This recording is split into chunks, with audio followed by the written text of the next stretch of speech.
So hi guys, my name is Izzy. I'm a sporadic YouTuber. So I have kind of been a little AWOL and I apologize for that. If you follow me on Twitter or Instagram, you know that I started school recently. And it's kind of taken over everything because I went back to school full-time this round and I work full-time and I'm kind of dying. It's just been a little crazy. I am actually taking a break right now from schoolwork just so I can talk to you guys. I tried to record this video and I did record it, but somehow the audio on the last section got corrupt, which is fun. So here we are. So I figured I would do this video real quick in between studying so that way I can actually edit it when I do my next study break and then upload it when I do my next study break, and then you and I can finally talk books because I miss you guys. So seriously, if you feel like I've neglected you, I promise I'm still trying to watch people's videos. I just watched Shannon's newest video. That's about it. That's about it. So like, if you feel like I've neglected you, I kind of have, because I'm trash. It's because my life is just getting super crazy and it's just going to get worse, progressively worse. But I really am trying to just make sure that we keep these lines of communication open because I love you guys. And like I said, shameless plug for my Instagram, but that is like one of the best places to reach me. If you want to talk books or anything, seriously, I'm grateful for the distraction from school. So please, if you just have anything you want to talk about, please come talk to me because everything is like school related and I'm dying. And my microeconomics class is kind of a fucking nightmare, by the way. Anyway, I'm here to talk about the books that you picked for me to read. So I believe the first one I read was Alice. This is by Christina Henry. If you don't know, Christina Henry wrote Lost Boy, which is a backstory retelling of sorts about Captain Hook's character, which is one of my favorite characters just in general. I just really like Captain Hook a lot. I like pirates, I like Captain Hook, and I liked just seeing where he started. And that was freaking phenomenal. I loved it so much. And yeah, I hyped that book up all the time. It was one of my favorite books. This book was no exception to that role. Christina Henry has become an author that I buy everything that she's written, and it's an author that I need to read everything that she's written because she just has everything that I like, and she's definitely becoming a favorite author, for sure. So this is Alice. This is a retelling of Alice in Wonderland with a bit of a twist. So if you liked Lost Boy, I think you would like this. There are some graphic things in here. I am not the person who's going to be like, there's triggers for this and triggers for that and triggers for this and triggers for that, because I don't know what triggers you. You just need to be careful with what you read sometimes, especially if I recommend it, because I read some dark shit sometimes. So yeah, so if you have triggers for things, this is super gory, this is super graphic, this is very much horror with fantasy, with just some really fucked up things. This is not like this is not your typical Alice in Wonderland story. Let's just say that. Alice in Wonderland is like a mindfuck. This is like more of a mindfuck, but in a more graphic, violent, rapey sort of way. The next one that I read was The Tea Dragon Society. This was super cute. This came in an owl crate. And it was just like a little added bonus book that they put in. It's a cute little graphic novel. The art is really adorable and the graphic novel content itself is really cute. It's got LGBT elements, which I really can appreciate, and it's just really adorable. It's just adorable. I just don't know how else to describe this graphic novel except adorable. I gave it a 4 point. I think I gave it a 4-star. Because there are a few things that I'm like scratching my head like what? But overall I thought it was super cute, and I would really like to read more from Katie O'Neill and more of her graphic novel stuff because it's just really cute. And the book that got the lowest rating is next. This is Love Letters to the Dead. I feel like younger Izzy probably would have liked this book a bit more, but adult Izzy just cannot stand some of these themes and is just sick of it all. I gave this one 3 stars. I might have rounded up and give it a 4 if I was being generous on Goodreads, but sometimes I'm overly generous and I don't know why. But yeah, this was a 3-star. It was just okay. And there, like I said, there were themes that I'm just like,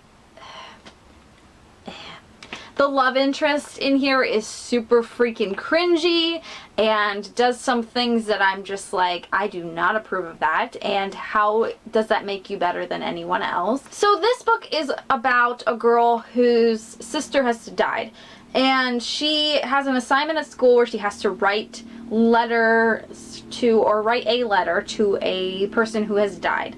Like whether that be a figure in history, anyone. She chooses Kurt Cobain, but all these letters aren't written just to Kurt Cobain. They're written to a whole bunch of different dead people, famous people, and that was interesting. I didn't know that was gonna happen. Like, girl, just pick one. But she uses these letters as like a way to connect with things like in her history, in her past, things with like her sister, and talking to these dead people become like an outlet for her. This whole entire book is told in letter format, which I don't really get. Sometimes it works, and then sometimes it doesn't work, like when she's talking about like going to this party with this boy or whatever, like, and she's telling it to like Jim Morrison. Jim Morrison doesn't give a fuck about you and some boy. All he cared about was drugs. That's sad. I get what the intention was trying to be, but I don't think the execution was done fairly well. There, I said it. I gave this 3 stars. It was just alright. The next book that you guys picked for me to read was the Nevermore, The Trials of Morgan Crow. So this book is about Morgan Crow. She is born cursed. So she's born on the one day of the year that if you're born on this day, you're cursed. And you are destined to die on your 11th birthday, which is super dark, which is an element I absolutely adore in middle grade. I know it's kind of weird, but I absolutely adore dark stuff in middle grade.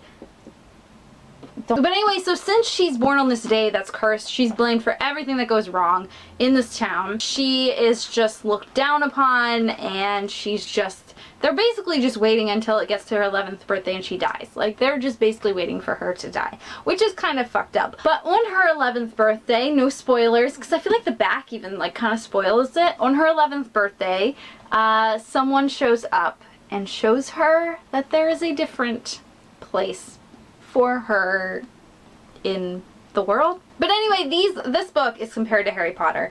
Harry Potter is good. But, I'm sorry. I think Nevermore might be better than Harry Potter. Yes, I said it. It's here. Come at me. Come at me, bro. Seriously, I really enjoyed this series. Ooh, I just kicked something. But I really recommend picking this bad boy up. Highly, highly, highly recommend. 5-star read. It's fucking great. I cannot wait to get to the next book. I think the next one I read was Inspection, I think. So I read Inspection by Josh Malerman. The best way to describe this book is I don't think everyone will like this. I personally really enjoyed this book. So much that I gave it 5 stars. Do I think everyone else will give it 5 stars? Probably not. Probably not at all. It is a slow burn. And I recently, which is really great, because Books and Lala recently read it as well, and she's like, it could be 200 pages shorter, and I do kind of agree with that. So because it's a slow read. This book, I'm going to do what Books and Lala did as well, and give you a different kind of synopsis, because I feel like the inside cover does spoil some things. I feel like that happens a lot with thrillers and suspense and horror. I feel like inside covers spoil so much when they should just shh, like just shut it, just shut it. So I agree with her in that aspect quite a bit. So I'm going to tell you what I would call this book. So this is a book about 26 boys, 26 boys who are in this building. It is a school of sorts, and they live and breathe in this building. Like this is their home. They don't go out anywhere else in the world. So this building was created to see how these boys do completely isolated from the world. They grew up in here, like everything. Like they are completely isolated from the rest of the world. And it's kind of like a study to see how they do and if they can become like the most smartest, brightest of them all without all of the distractions of the world, including girls and life and just anything, and sex and all of that stuff and rock and roll. It's just kind of seeing if boys excluded from all of that can become the best they can be, kind of thing. There is a quote in here that I would give to you, but I feel like it's kind of spoilery. But it's just really great. So they're called the Alphabet Boys. They're in this building. They're inspected every single day to make sure that they're not, I don't know, that they're not becoming spoiled, was what they call it. I really, really, really enjoyed this. Like I said, if you like slow-paced kind of thriller things, if you like Josh Malerman's writing style, then I recommend this as well. I don't think this is for everyone, like I said. I feel like a lot of people are going to be pretty harsh with this book. I just knocked more shit down. I think people are going to be pretty harsh with this book, but I thoroughly enjoyed it. I really enjoyed the themes, and I don't know. I really enjoyed this. The next one I read was Autobiography by Christina Lauren. This follows Tanner, who is a bisexual boy who just moved to Utah from California. He was out in California, but when he moved to Utah, he kind of went into the closet again because of being surrounded by this Mormon community. And I believe like his parents also told him to be careful because his mom has a really bad relationship with the Mormon community and the Mormon religion.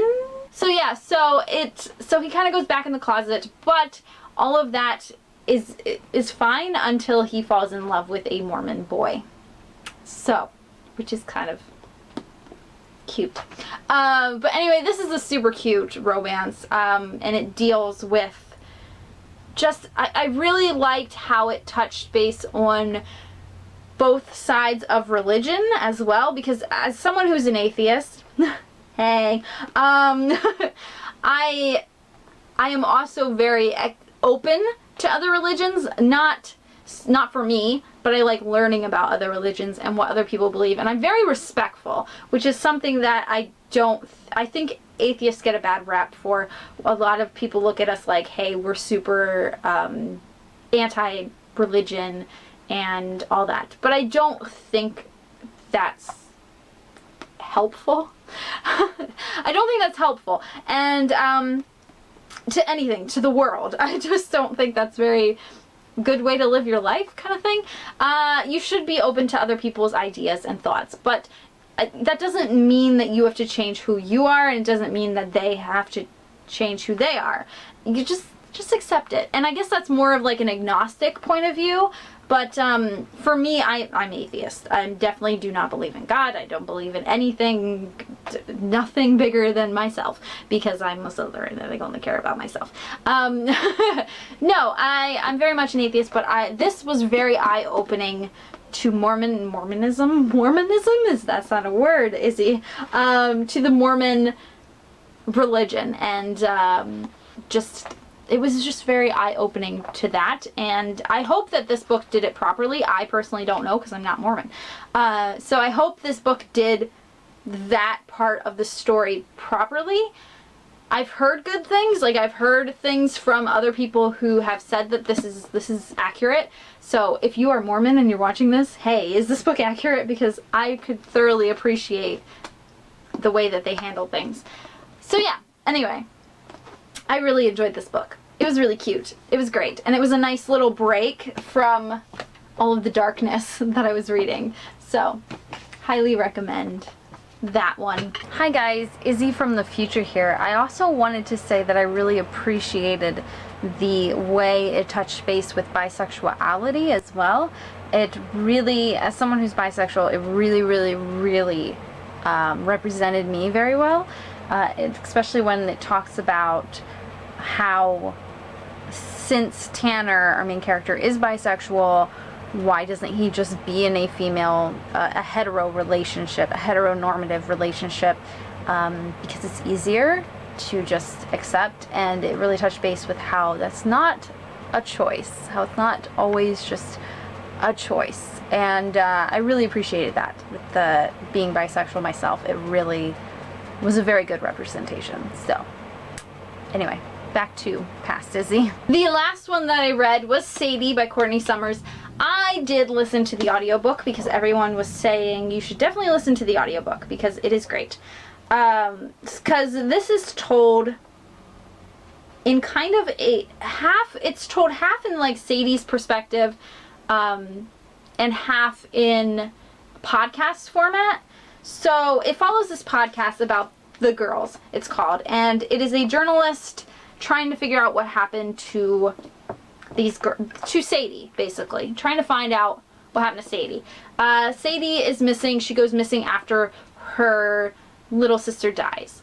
So no one knows where she went or what she's doing. So it's told from her perspective, and it's also told from the perspective of a podcast of the guy trying to basically follow behind her and figure out what happened, kind of thing.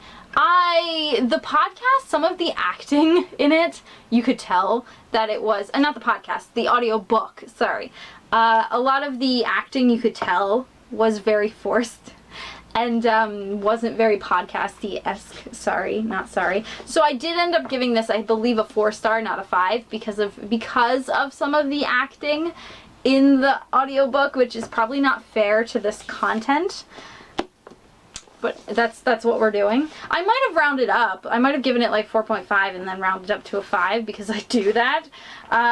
Because I don't really think star ratings really matter, let's be real.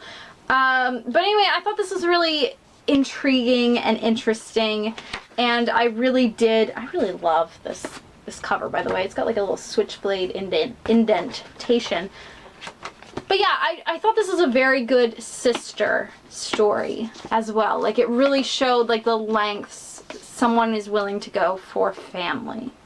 And it was just really, that aspect of it was really beautiful for me, because I have a sister. I have a younger sister. So I really got that perspective from this. Like, that I could really relate to those elements of having to raise your younger sibling, because I lived that. I did have my dad. Like, my dad didn't go anywhere, but like, I do feel like I did have to like take on a mom role. So I thoroughly enjoyed this book. I thought it was really great, but I do think some of the acting could have been done a little better on the audiobook. But I do recommend listening to the audiobook, because since it is told in like the perspective of like someone who's doing like a podcast, it does have like interviews, and it's a full cast, so that does help. And yeah, and Sadie has a stutter, which I didn't know. So Sadie has a stutter, so like that helps as well with like listening to the audiobook, because, you know, it's like a written stutter is not quite the same as like hearing it. So anyway, thoroughly recommend this one if you are interested in YA thrillery kind of stuff, because YA thrillers are very hit and miss for me. This one was done fairly well. Yeah, again, very dark themes. Some things you should watch out for if you have triggers, but overall, very good. Thank you guys for picking this TBR. Sorry this video is super long. I love you guys so much. I will see you in the next video. I am so sorry if I go AWOL again, or if I keep going AWOL. Just please keep trying to reach out to me, because I need help. I need you guys to stay in contact with me. Y'all need to do the work, okay? In this relationship, y'all need to do the work. I'm just kidding. I'm just kidding. I just miss you guys. I was thinking about maybe doing some updates on my commute to school, like once a week or once every 2 weeks, so you guys like know what I'm actually up to. So if you're interested in that, please let me know. It'll be very, very boring vlog type style, in the car kind of style, because I do have like a 40-minute commute to school every 2 days a week. So yeah, so if you are interested in that, you can let me know.